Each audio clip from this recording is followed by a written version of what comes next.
Hi friends, welcome back to Shortcut. So we are continuing our chapter number 6, World after 1945.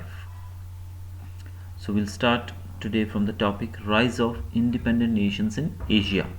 तो Asia के अंदर जो राष्ट्र थे, जो देश थे, वो अपनी आज़ादी पाने लगे किस प्रकार से। जैसे कि हम देखते हैं पहले वर्ल्ड वॉर टू के बाद भारत जो कि 1947 में आज़ाद हुआ, बहुत लंबे फ्रीडम स्ट्रगल के बाद भारत को आज़ादी मिली। Owing to Britain's policy of divide and rule and certain other reasons, the country was divided into two nations. अब अंग्रेज़ों की कुछ पॉलिसीज़ की वजह से और जिसमें जो मेन उनकी पॉलिसी थी डिवाइड एंड रूल की, जिसमें उन्होंने बांटो और राज करो की जो नीति अपनाई थी, उसके द्वारा भारत को दो पार्ट्स में बांट दिया गया। यानी कि भारत जो था उससे दो राष्ट्र बन गए, एक था भारत और एक था पाकिस्तान। यानी कि इंडिया और पाकिस्तान जो हैं, ये दो देश पैदा हुए भारत की आज़ादी के साथ ही।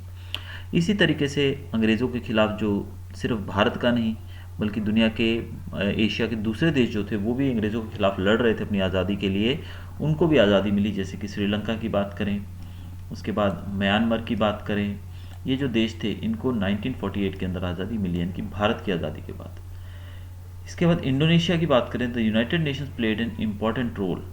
फिर इंडोनेशिया को जो आज़ादी मिली वो 1949 में मिली और इसमें यूनाइटेड नेशंस ने एक बहुत ही महत्वपूर्ण रोल अदा किया था।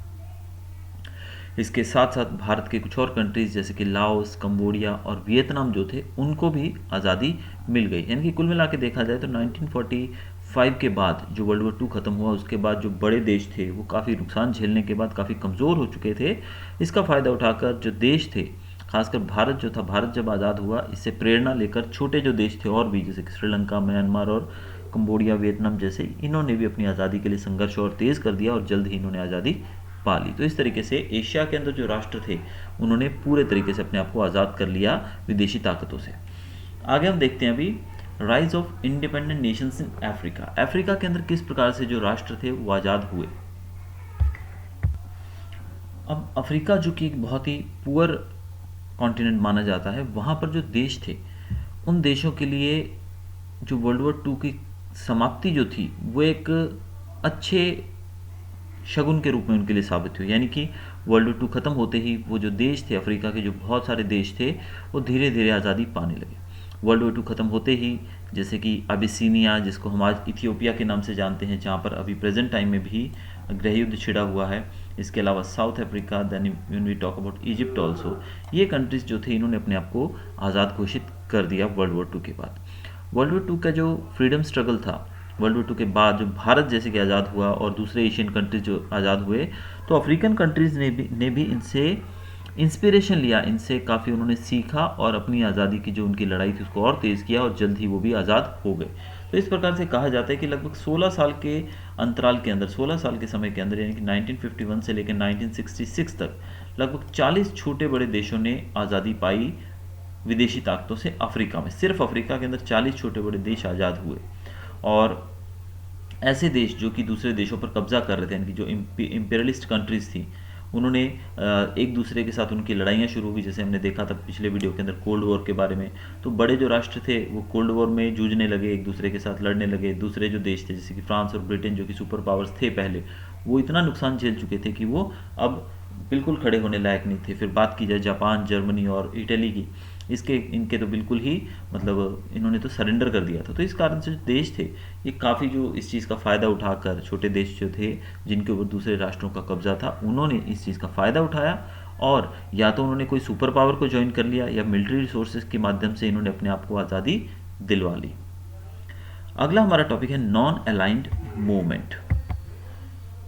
नॉन अलाइंड मूवमेंट जिसको हम NAM के नाम से भी जानते हैं। अब आपको पता ही है कि जिस प्रकार से वर्ल्ड जो थी वो दो पार्ट्स में बढ़ चुकी थी, एक तरफ था अमेरिका और एक तरफ था रशिया।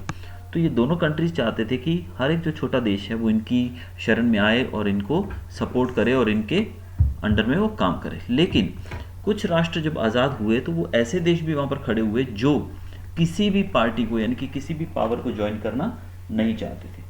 वो क्या चाहते थे? वो देश चाहते थे कि वो सेपरेट रहें, वो एक अलग तरीके से, यानी कि इन दोनों पावर से, दोनों ब्लॉक से, यानी कि अमेरिकन जो कंट्री थी अमेरिका वो, और दूसरी तरफ रशिया, इन दोनों से वो बराबर दूरी बनाकर रखें और ना ही वो इस पार्टी में जाए ना ही वो इस पार्टी में जाए, वो एक अपना अलग ही रास्ता अपनाएं। इसी को, इन नेशंस को कहा गया है नॉन अलाइंड नेशंस, और ये जो पॉलिसी थी, इस पॉलिसी को कहा गया है नॉन अलाइंड पॉलिसी, जिसको, इस मूवमेंट को NAM कहा जाता है, नॉन अलाइंड मूवमेंट। अब ये वो नेशंस थे, ना वो अमेरिका की तरफ थे ना वो रशिया की तरफ थे। इनकी जो आइडियोलॉजीज थी, इनके जो विचारधारा थी, वो बिल्कुल अलग थी दोनों ही सुपर पावर से। इनका जो मुद्दा था वो ये था कि हमें ऑल राउंड डेवलपमेंट चाहिए। कैसी ऑल राउंड डेवलपमेंट चाहिए? और अपने एग्जिस्टेंस को, यानी कि ये अपने आप को एक अलग तरीके से आत्मनिर्भर बनाकर आगे बढ़ाना चाहते थे, यानी कि किसी भी अन्य पावर का सपोर्ट नहीं लेना चाहते थे, क्योंकि पहले भी ऐसा ही हुआ कि ये दूसरे देशों को इन्होंने अपने पास बिजनेस करने दिया, एक से दूसरे की शरण में गए, तो वो अपने आप को इनका लीडर समझने लगा, इनको उन्होंने छोटे राष्ट्रों को अपने कब्जे में ले लिया।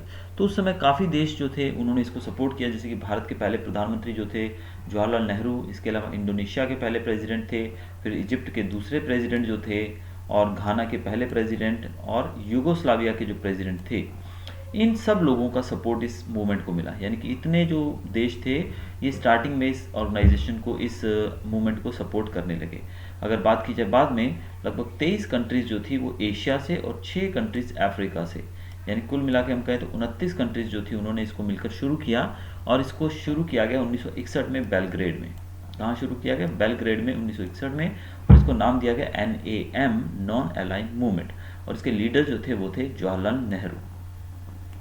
अब जवाहरलाल नेहरू जो थे उनकी लीडरशिप में ये मूवमेंट शुरू किया गया, और इसमें उन राष्ट्रों को ज्वाइन करने का पूरा अधिकार दिया गया जो इन दोनों पावर्स में, दोनों पावर ब्लॉक्स में नहीं जाना चाहते हैं। यानी कि अब क्या होगा, देखिए, दोनों पावर ब्लॉक्स जो थे, एक तरफ अमेरिका था और एक तरफ रशिया था, अगर दोनों मिलकर काम करेंगे, वो दोनों एक दूसरे के अगेंस्ट में काम कर रहे हैं, अब होगा क्या, आने वाले टाइम के अंदर जो भी देश इनको ज्वाइन करेंगे, वो देश, छोटे देश जो इनको ज्वाइन करेंगे इनके ग्रुप को, वो एक, मतलब एक तरह से वो हमेशा ये एक्सपेक्ट करेंगे कि ये जो बड़े देश हैं ये उनको दूसरे फॉरेन अटैक से बचाएंगे, लेकिन उनका खुद का जो पावर है, एग्जिस्टेंस है, वो तो खतरे में पड़ जाएगा, क्योंकि दूसरे देश के तो वो दुश्मन बन जाएंगे।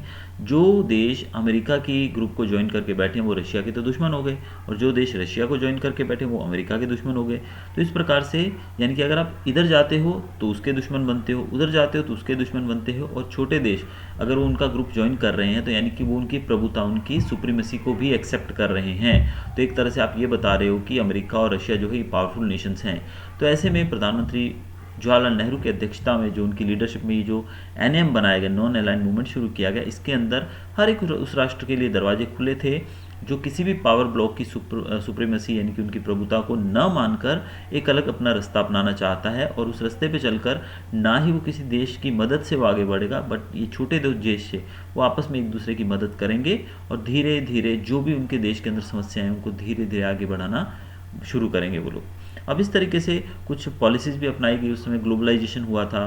तो ऐसी पॉलिसीज़ के द्वारा, मतलब जो बड़े देश थे, इनसे बड़े देश, तो देखिए जो ग्लोबलाइजेशन का फ़ायदा किसको मिला सबसे ज़्यादा? ऐसे देश जो कि टेक्निकली काफ़ी साउंड थे, लेकिन ऐसे देश जो गरीब थे वहाँ पर तो ग्लोबलाइजेशन से बहुत ज़्यादा फ़र्क नहीं पड़ा। वो तो एक मंडी की तरह, यानी कि एक बाजार की तरह काम में आने लगे, क्योंकि सामान तैयार होकर उन देशों के अंदर बेचा जाता था। जैसे हमने वर्ल्ड वॉर 2 और 1 के समय में देखा था कि किस प्रकार से बड़े बड़े देश जो थे वो अपने सामान को बेचने के लिए दूसरे देशों पे कब्जा करते थे, और वहाँ पर वो सामान बेचकर प्रॉफिट कमाते थे।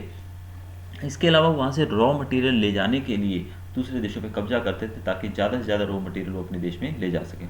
तो नॉन अलाइंड मूवमेंट के द्वारा ऐसे देश जो कि अंडर डेवलप्ड थे, उनको और ज़्यादा डेवलप करने की कोशिश की जाने लगी। उनकी जो समस्याएं थी उनको समझा गया, उनकी जो अंडर डेवलपमेंट थी, पॉवर्टी और सोशल इनजस्टिस, उनके साथ कभी भी अगर किसी भी प्रकार का भेदभाव होता था आपस में, तो ये सब देश मिलकर उन चीज़ों से निपट लेते थे। आज की बात की जाए, आज ज़्यादा से ज़्यादा कंट्रीज जो है नॉन अलाइंड मूवमेंट में जुड़े हुए हैं। Union summit was held at Kuala Lumpur on 13 मई 2003। इसकी जो समिट, एक सम्मेलन जो हुआ था 13 मई 2003 को हुआ था कुआलालंपुर में।